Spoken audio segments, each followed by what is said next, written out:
अस्सलाम वालेकुम।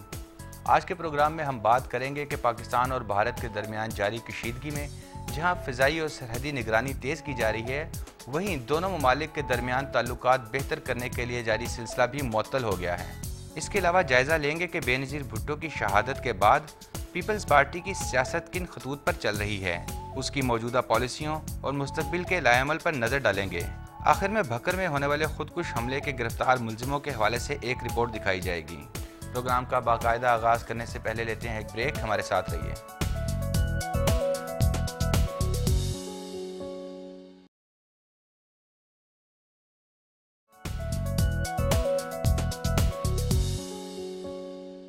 Welcome back नाज़रीन। पिछले हफ्ते भारत के साथ बढ़ती हुई कशीदगी के बायस पाकिस्तान की फ़िज़ाइया और बरी फ़ौज ने सरहदों की निगरानी सख्त कर दी है और मुल्क के बड़े शहरों में जंगी तैयारे गश्त करते देखे गए हैं। इसमें भी पहल भारत ने की। इतलात के मुताबिक दोनों ममालिक के मुख्तलिफ इलाकों में फ़ौज की नकलो हरकत देखी गई है। इसी दौरान अमेरिका के chairman joint chief of staff committee admiral Michael Mullen अचानक इस्लामाबाद पहुँच गए। उन्होंने पाकिस्तान पर दबाव दिया कि वो मुंबई हमलों के तनाज़र में भारत के साथ ज़्यादा मुफीद राब्ते पैदा करे और ऐसे तरीके ढूंढे जिससे इंतहा पसंदी जैसे मुश्तरका ख़तरे से मिल के निपटा जा सके।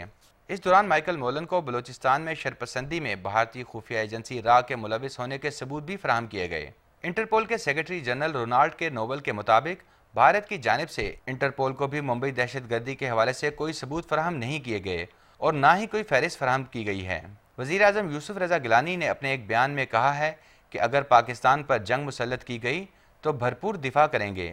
पाकिस्तान में कौमी असम्बली के इजलास के दौरान भारतीय रवैये की मजम्मत की गई और कहा गया कि पूरी कौम मुतहिद है, किसी को मुल्की हदूद की खिलाफ वर्जी नहीं करने देंगे। भारत में कांग्रेस की सरबराह सोनिया गांधी ने अपने एक बयान में कहा कि पाकिस्तान दहशत गर्दों के खिलाफ कार्रवाई तेज़ करे, वरना भारत के पास तमाम ऑप्शंस खुले हैं।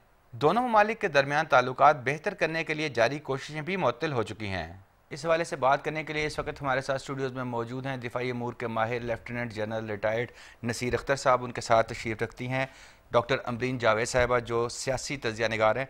जनरल साहब, सालिसी की कोशिशों के बावजूद कशीदगी में दिन ब दिन इजाफा होता जा रहा है, इसकी क्या रीज़न्स हैं? देखो जी, इसकी जो रीज़न है, इंडिया की इलेक्शंस होने वाली हैं मई में और कांग्रेस पार्टी ये समझती है कि जैसे कारगिल के बाद एडवांटेज लिया गया था बीजेपी ने और इलेक्शन जीते थे, तो शायद इस दफ़ा भी कांग्रेस वैसे तो पॉपुलैरिटी में काफ़ी कमज़ोर है, तो शायद वो इसको एक्सप्लॉइट करने से इलेक्शन जीत जाए।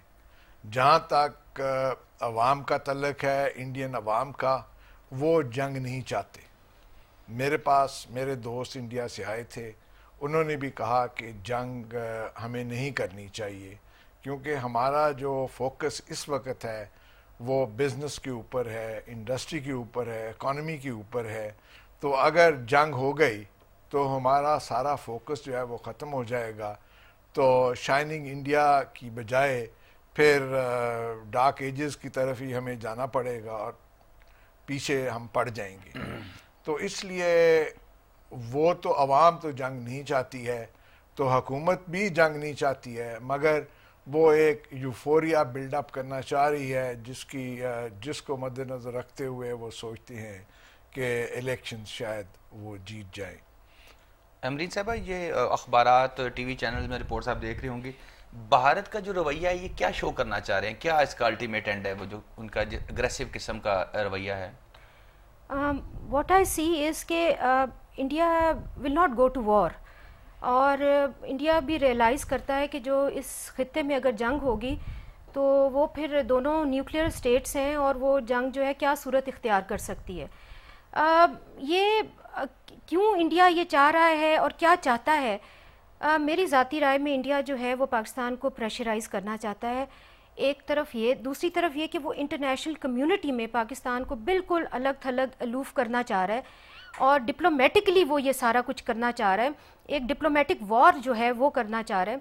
और जिस तरह इंदिरा गांधी ने 71 में चुन के वो मुल्क सेलेक्ट किए अपने दौरे के 71 से वॉर से पहले, जो पाकिस्तान को एड देते थे कि वो वहाँ पाकिस्तान को एड ख़त्म करें और जो पाकिस्तान के हामी थे मुल्क वो जो हैं वो हट जाएं। और इस दफ़ा भी उन्होंने अपने सिफारतकारों को सारों को बुलाकर اور بریفنگ دی ہے، اور یہ چاہتے ہیں کہ پاکستان جو ہے وہ بالکل دنیا کے سامنے ایک ٹیررسٹ اسٹیٹ ڈکلیئر ہو جائے، یا ایک ایسی اسٹیٹ ہو جائے جو فیلڈ اسٹیٹ کا اسٹیٹس مل جائے، پاکستان کے ساتھ تجارت تعلقات دنیا چھوڑ دے اور پاکستان ایک ویک اینٹی کی طرح جو ہے وہ رہ جائے جو سوٹ کرے گی انڈیا کو۔ اچھا جنید صاحب، میڈم کی بات بھی آپ نے سنی، میں تھوڑا سا اس پہ دیکھیں دونوں ممالک کے طیارے اڑ رہے ہیں، فوجیں تقریباً آمنے سامنے ہیں، ایسے حالات میں انڈیا، جیسے آپ نے بات کی کہ الیکشن کے حوالے سے کانگریس کا وہ ایک ہوا ہے، تو کیا ان کو یہ ایڈونچر مہنگا نہیں پڑ سکتا؟ دیکھو جی، ایڈونچر تو بہت مہنگا پڑے گا، مہنگا کی بات تو علیحدہ ہے، مگر بہت مہنگا پڑے گا۔ سو ان کو اتنا نقصان ہوگا کہ جو فیوچر ہے انڈیا کا، کیونکہ اگر انڈیا سوچے کہ جی ہم لمیٹڈ وار کریں گے، ہمارے کانٹیکسٹ میں، انڈیا اور پاکستان کے کانٹیکسٹ میں لمیٹڈ وار نہیں ہو سکتی، it will be an all out war, تو اس سے بچنا چاہیے۔ آپ انڈیا فی الحال ہمارے اوپر اکنامک پریشر بلڈ اپ کر رہا ہے، اور ہمیں وہ بھی اوائڈ کرنا چاہیے اور انڈیا کو بھی اوائڈ کرنا چاہیے، کیونکہ جب ڈپلائمنٹ ہو جائے گی، بے شک ڈیفینسو منوور ہے، تھوڑی سی بھی کہیں آگ لگے گی تو سچویشن آؤٹ آف کنٹرول بھی جا سکتی ہے۔ اچھا جنید صاحب، جس طرح یہ باتیں ہو رہی ہیں کہ انڈیا نے ایک محدود وار کا جو ہے وہ پلان کیا ہوا ہے، کچھ ایریاز اس نے پاکستان کے ٹارگٹ کیے ہیں، اور ان کا یہ کہنا ہے کہ یہاں پر وہ کر کے اپنا غصہ ٹھنڈا کر لے تو دوبارہ بعد میں بیٹھ کے صلح کرا لی جائے گی، تو کیا یہ ممکن ہے کہ ہماری آرمی اس چیز کو برداشت کر لے کہ جی کوئی وہ آئے، وہ ایک دو جگہ پہ مرید کے میں ایسی جگہ پہ بم پھینک کے چلے جائیں اور ہم کہیں اچھا چلو یار آپ صلح کر لو؟ سر دیکھیں، آپ کی جو آرمی ہے وہ اس کا رول نہیں ہے، رول قوم کا ہے، اور قوم بالکل برداشت نہیں کرے گی کہ لمیٹڈ ڈیفینسو ہو اور ہم آرام سے بیٹھے رہیں۔ اس میں ایک بڑی جنگ کا خطرہ ہے، کیونکہ ایک دم ہمارے اوپر حملہ ہوا، لمیٹڈ ڈیفینسو ہوا، تو پھر آل آؤٹ وار ہے، لمیٹڈ ڈیفینسو نہیں ہو سکتا ہے۔ آپ مظفر آباد میں حملہ کریں، آپ کہیں جیسے کارگل ہوا تھا، کارگل اور بات تھی، یا بھی سچویشن اور ہے، اور اس سچویشن میں قوم بالکل متحد ہے، ڈیموکریسی ملک میں آ چکی ہے، تو اس لحاظ سے ملک جو ہے وہ ڈس آرگنائز نہیں ہے، ملک ایک ڈائریکشن میں چل رہا ہے، لیڈرشپ آپ کی بیٹھی ہوئی ہے، تو میں نہیں سمجھتا کہ لمیٹڈ وار میں انڈیا جو ہے لمیٹڈ ہی کرے گا، it will be an all out war from Pakistan side. Madam, یہ بھارت کی جانب سے جو ایڈونچر کیا جا رہا ہے، آپ کیا سمجھتی ہیں کہ اس کو کیا فائدہ جو اس کو نظر آ رہا ہے؟ ڈیفینیٹلی وہ کچھ نہ کچھ تو پلان کر رہے ہوں گے، تو کیا فائدہ ان کو نظر آ رہا ہے مستقبل میں جو اس مسلط کرنے کی کوشش کر رہے ہیں اس کو، جنگ کو؟ دیکھیں، اگر جنگ مسلط تو شاید نہ کہیں، پاکستان کو بدنام کرنا یا پاکستان کو پریشرائز کرنا زیادہ کہیں، کیونکہ انڈیا آلسو نوز کہ یہ جنگ جو ہے یہ بڑی مہنگی پڑے گی، نہ صرف انڈیا کو بلکہ پورے خطے کو۔ انڈیا، اگر آپ ایک سٹیٹمنٹ پہ غور کریں جو نئے صدر منتخب ہوئے ہیں اوباما، انہوں نے کہا کہ جی ہمیں ٹیررزم کے جو روٹس ہیں ان کو ختم کرنا ہوگا اور کازز ختم کرنے ہوں گے، تو انہوں نے کہا کہ جی اس کے لیے کشمیر اور فلسطین کا جو مسئلہ ہے وہ حل کرانا چاہیے۔ اب انڈیا کو کیا یہ برداشت ہوگا کہ کشمیر کا مسئلہ جو ہے وہ حل ہو جائے؟